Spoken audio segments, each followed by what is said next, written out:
Good evening to all of you. स्वागत है आप सभी का हमारे YouTube चैनल में। आज हम जो पहले स्टार्ट किए थे हिंदी में वर्णमाला से, वर्णमाला के बाद हमने आपको स्वर और व्यंजन बताया था और उसका एक प्रॉपर वीडियो बनाया मैंने, वर्णमाला से लेकर के स्वर और व्यंजन, फिर उनका वर्गीकरण बताया था। आज हम क्या करेंगे, उन्हीं स्वर और व्यंजन की अगर बात करते हैं तो हमने ये बताया था कि मुख से निकलने वाली ध्वनि को अक्षर कहते हैं और उसको अगर लिख दें तो वर्ण कहलाता था। ऐसी चीजें हमने बताई थी। तो आज उसी कड़ी में हम बात करेंगे कि जब स्वर और व्यंजन ध्वनियों को अलग अलग किया जाता है तो अलग अलग करने की जो प्रक्रिया होती है उसे वर्ण विच्छेद कहा जाता है। ठीक है, तो वो जो वर्ण विच्छेद होता है आज अपने को सीखना है, क्योंकि जब आप संधि करेंगे, संधि और समास पढ़ने से पहले आपको वर्ण विच्छेद आना चाहिए, खासकर संधि पढ़ने से पहले, क्योंकि वहां पे संधि का विच्छेद होता है तो वहां वर्णों का विच्छेद होता है। तो जब वर्ण विच्छेद अगर आपको जानना है तो वर्ण विच्छेद जानने के लिए आपको क्या जानना जरूरी होता है कि उसको कैसे तोड़ा जाता है, यानी संधि विच्छेद से पहले वर्ण विच्छेद जरूरी होता है। तो ये आज अपन स्टार्ट करते हैं, लेकिन उसके पहले चाहेंगे कि आप हमारे चैनल को सब्सक्राइब और शेयर कर लें और बेल आइकन जरूर दबा लीजिएगा, जिससे आपको हमारे वीडियोस टाइम टाइम पर मिलते रहें।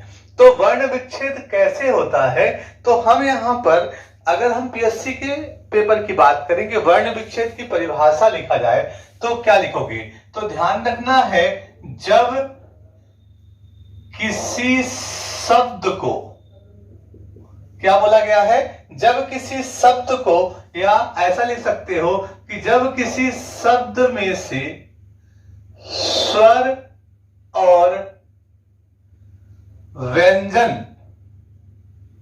क्या लिखा आपने, जब किसी शब्द में से स्वर और व्यंजन ध्वनियों को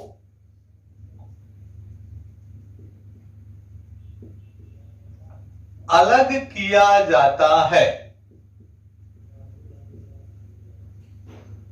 उसे हम क्या कहते हैं, वर्ण विच्छेद कहते हैं। यानी स्वर ध्वनियां जो होती है और जो व्यंजन ध्वनियां होती है उनको जब अलग करने की बात करेंगे तो वो क्या कहलाएगा, वर्ण विच्छेद कहलाता है। अब इसके उदाहरण अपने को, ये जो उदाहरण तोड़ तोड़ करके अपन पढ़ाएंगे ये आपको संधि में काम आएगा, ध्यान रखिएगा, बिना इसके आप संधि सीख ही नहीं सकते हैं। ठीक है, तो पहला, जैसे एक शब्द राम, तो राम को कैसे अपन तोड़ेंगे, यहां से शुरू करते हैं। तो ध्यान रखिएगा, जब भी हम किसी को तोड़ेंगे तो इसके बैकग्राउंड में सब वर्ण आ रहा है वो भी अपने को ध्यान देना है। ठीक है, किसी भी शब्द में, तो जैसे अपन राम को रा लिखेंगे तो रा में पहले हलंत लगाएंगे जिससे वो आधा हो जाए। ठीक है, फिर उसके बाद क्या हो जाएगा, अब किसकी मात्रा है, बड़ा आ की मात्रा है, तो फिर बड़ा आ की मात्रा लगा देंगे और उसके बाद फिर अपन में मां लिखेंगे तो मां में भी हलंत लगाएंगे और प्लस क्या लिखेंगे, आ। तो देखो हमारा बैकग्राउंड इसमें रा में बड़ा आ रहा था और मां में किसका आ रहा था, आ रहा था। ठीक है, उसके बाद हम लिखेंगे, जैसे मान लीजिए एक लिखना हो पक्षी, तो हमने बताया था संयुक्त व्यंजन में वहां पे पढ़ाया होगा कि छा जो होता है का और सा से मिलकर के बनता है, तो गलती यहाँ पे नहीं करना है।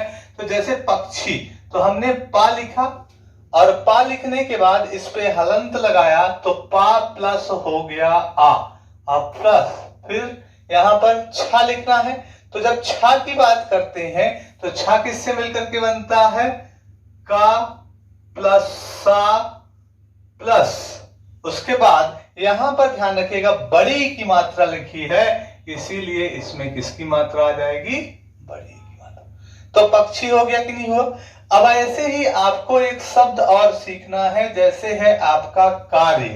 तो कार्य कैसे आप बनाओगे, तो पहले का लिखना है, हलंत लगा दीजिए, प्लस बड़ा आ लिखिए। ठीक है, अब यहां पर देखिएगा कार्य आया है, क्या आया है, कार्य आया है। ठीक है ना, तो पहले का के बाद रकार पहले बोला गया है तो इसीलिए पहले रा लिखेंगे और रा में क्या लगा देंगे, हलंत लगा देंगे। ठीक है ना, उसके बाद फिर क्या आया है, या आया है तो या में हलंत और फिर आ लगा देंगे। क्लियर हुआ कहानी। तो ये अपने को ध्यान रखना है कैसे अपने को तोड़ना है। तो पहले हमने राम बताया तो रा प्लस आ प्लस मा प्लस आ, यानी पहले रा को देखना है कि बैकग्राउंड में क्या है। ठीक है, पक्षी में भी बताया तो यहाँ पे तोड़ने के लिए छा लिख देंगे। बच्चे गलती करें का प्लस सा ना लिख करके छा लिख देंगे डायरेक्ट, ठीक है। और जब रकार वाले आएंगे तो रकार में पहले रकार वाला देना है, फिर उसके बाद उस किसके ऊपर लगा है वो वाला देना है, फिर उसके पीछे कौन सी ध्वनि आ रही है वो अपने को देना है। उसके बाद अगर हम बात करेंगे, अगर आ जाए एक शब्द आ जाए वक्र, कहते हैं ना वक्र नहीं फूट रहे हैं, तो वक्र अगर आ जाएगा तो क्या बनाओगे, तो बनाओ चलो इसको, तो वाह हो जाएगा, वाह में हलंत लगा दो और कौन सी ध्वनि बज रही है, तो आ हो जाएगा। और फिर इसमें क्या हो जाएगा, का हो जाएगा प्लस रा हो जाएगा और फिर क्या हो जाएगा, तो आ हो जाएगा, ठीक है। इतना आप लोगों ने बनाया। जैसे मान लीजिए आपका आ जाए राष्ट्र, राष्ट्र का क्या बनाओगे, तो पहले रा बनाओगे फिर बड़ा आ बनाओगे, यहां तक हो जाएगा कि नहीं हो जाएगा। रा बनाया फिर बड़ा आ बनाया फिर प्लस सा बनाया। आप लोगों ने हलंत जरूर लगाना है क्योंकि बैकग्राउंड वाला देने के लिए इसमें हलंत जरूरी होता है ना, ठीक है। तो उसके बाद अपने को यहाँ पर टा बनाना है, फिर रा बनाना है और फिर अपने को यहाँ पर आ लिख देना है। तो ये आपका हो जाएगा राष्ट्र, ठीक है। उसके बाद आपका आ जाएगा शंकर। कौन सा आ जाएगा, शंकर। तो शंकर में कैसे बनाएंगे आप लोग, तो शंकर बनाएंगे सा बनाएंगे, ठीक है। फिर आ लिखेंगे, क्या लिखेंगे, सा लिखेंगे, फिर क्या लिखेंगे, आ लिखेंगे, फिर उसके बाद लिखेंगे अंगा माने कुछ नहीं, तो अंगाला बनाएंगे। उसके बाद क्या बनाएंगे बोलो, तो फिर उसके बाद बनाएंगे का बनाएंगे, ठीक है। प्लस उसके बाद क्या लिखेंगे, आ लिखेंगे और उसके बाद फिर क्या लिखेंगे, रा लिखेंगे और रा के बाद क्या लिखेंगे, आ लिखेंगे। तो ये कुल मिलाकर के हमारा ऐसे वर्ण विच्छेद करना है।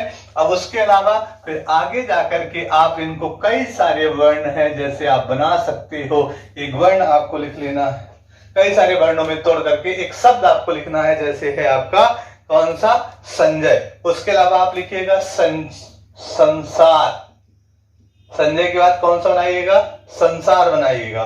उसके बाद आप बनाइएगा गांव, ये आपके लिए होमवर्क है। उसके बाद आप बनाइएगा आर्यवर्त, ठीक है ना। उसके बाद आप बनाइएगा गुरु, ठीक है। उसके बाद आप बनाइएगा स्वरूप, ठीक है। उसके बाद आप बनाइएगा कोयल।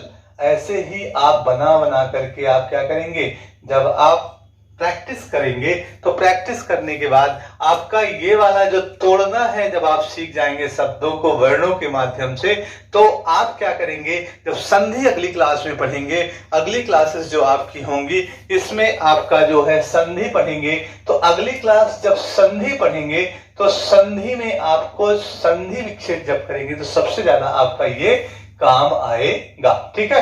तो इतना आपको ध्यान रख लेना है, ठीक। तब जाकर के आपका हिंदी का आगे के सारे पोर्शन आपसे बन जाएंगे, ठीक है ना।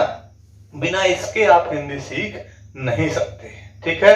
तो इसको मेंशन करिए और इसके बाद आपको हम अगली क्लास में संधि और संधि के बारे में जो भी चीजें होंगी वो पढ़ाएंगे, ठीक है। मेंशन कर लीजिए और पढ़ाई करिए, ठीक है। धन्यवाद।